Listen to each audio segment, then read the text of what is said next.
আপনি তাকে দেখে একবার কান্না করলেন আরেকবার হাসলেন, কারণটা কি জানতে চাই। সরকারে দো আলম নবী মুহাম্মদ সাল্লাল্লাহু আলাইহি ওয়াসাল্লাম বয়স যখন ভারাক্রান্ত, তিনি যখন অসুস্থ ছিলেন, এমত অবস্থায় নবী নামাজ পড়তে যাওয়ার মতন মসজিদে আসার মতন কোনো পরিস্থিতি নাই। নবী কিভাবে মসজিদে আসবে, নবী জামাতে দাঁড়াইবে, এইরকম কোন সামর্থ্য নবীজির গায়ে কোনো শক্তি ছিলেন না। এমত অবস্থায় নবীজি পারমিশন দিয়ে দিলেন, এই আবু বকর যা তুই আমার জায়গায় গিয়ে নামাজটা পড়াই দে। আবু বকর সিদ্দিক রাদিয়াল্লাহু তাআলা আনহু বললেন, ওগো সরকারে দো আলম নবী, আমি আপনার জায়গা কিভাবে দাঁড়াবো?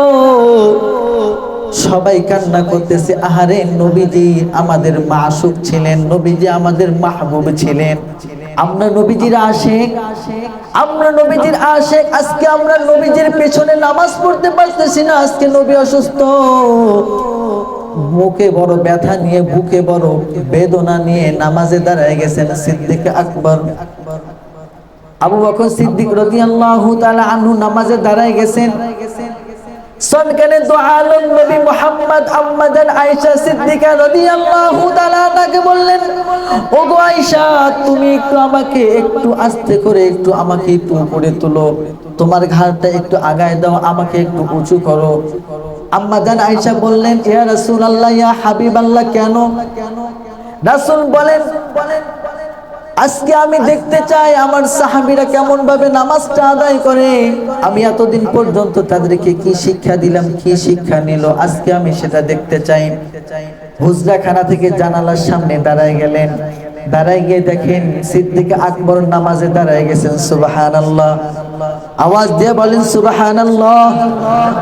সিদ্দিক আকবর নামাজে দাঁড়ায় গেছেন, আল্লাহর রাসূল দেখে কান্না করে দিয়েছেন। সিদ্দিক আকবর যখন নামাজের মধ্যে সূরা কিরাত পড়ে যখন সিজদায় চলে গিয়েছেন, সরকারে দো আলম নবী আমার সরদার, আমার হাবিব, আমার পেয়ারা কান্না করে দিয়েছেন, আবার মুস্কি হেসে দিয়েছেন। সিজদায় যখন আবু বকরকে দেখেছেন, নামাজটা শেষ হয়ে গেছে, লম্বা ঘটনা। আম্মা জান আয়েশা সিদ্দিকা রাদিয়াল্লাহু তাআলা আনহা বললেন, ইয়া রাসূলুল্লাহ, ওগো সরকারে দো আলম নবী, আমি আপনার কাছে একটা বিষয় জানতে চাই। যখন নবী আবু বকর সিদ্দিক রাদিয়াল্লাহু, আমার আব্বা জান যখন নামাজে দাঁড়াইলেন, আপনি তাকে দেখে একবার কান্না করলেন আরেকবার হাসলেন, কারণটা কি জানতে চাই। সবাই প্রস্তুত থাকবেন সুবহানাল্লাহ আলহামদুলিল্লাহ বলার জন্য। প্রস্তুত থাকবেন না? থাকবেন, টনক থাকবেন, আপনাদের জবান দিয়ে কথা বের হয় না, কথা বের করবেন। আম্মা জান আয়েশা সিদ্দিকা রাদিয়াল্লাহু তাআলা আনহা এই প্রশ্ন করার পর রাসূল বললেন, ওগো আয়েশা, ওগো আমার পেয়ারা বিবি, তুমি কি জানো আমি আজকে থেকে নিয়ে এত কষ্ট করেছি, আমার জন্মের পর থেকে নিয়ে কষ্ট করতে করতে আজকে এই পর্যন্ত এসেছি, নবুয়তের খেলাফত পেয়েছি, আল্লাহ রাব্বুল আলামিন নবুয়ত দান করেছেন। এক নাম্বার কাজটা ছিল কালিমাকে জিন্দা করা, কালিমাকে জিন্দা করেছি। দুই নাম্বার কাজটা ছিল সেটা হলো যে নামাজকে জিন্দা করা। আমি নামাজ কেমন ভাবে জিন্দা করলাম এটা ঠিক মতন করতে পেরেছি কিনা। আমি যখন জানালা দিয়ে তাকাইলাম রে বিবি, তাকাই দেখি যখন আবু বকর দাঁড়ায় গেছে, সাহাবীরা সবাই মন খারাপ করে দাঁড়ায় আছে। আমি রাসূল, আমার সাহাবীরা আমার আশিক, আমি একজন মাসুক, আমার সাহাবীরা হলো হাবিব আর আমি হলো মাহবুব, এত মহব্বত করে আমার কাছে আসছে। সবার একটাই আশা, সবার একটাই মনের বাসনা, আমি রাসূলের পিছনে নামাজ পড়বো, কিন্তু আমার বুকের ব্যথা, আমার বুকের ব্যথা, আমি সাহাবীদের সামনে নামাজ পড়াইতে পারলাম না। এই কারণে প্রথমবার আমি কান্না করেছি, দ্বিতীয়বার কেন হেসেছি জানো?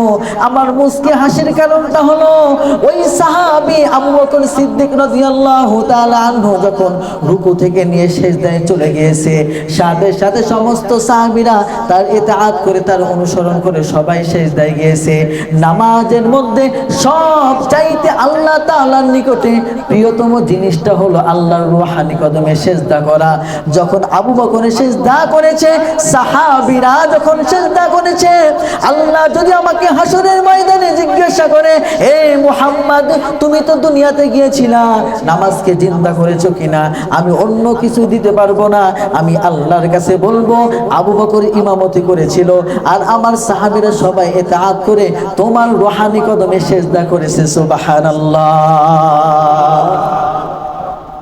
এই কারণে আমি হেসেছি।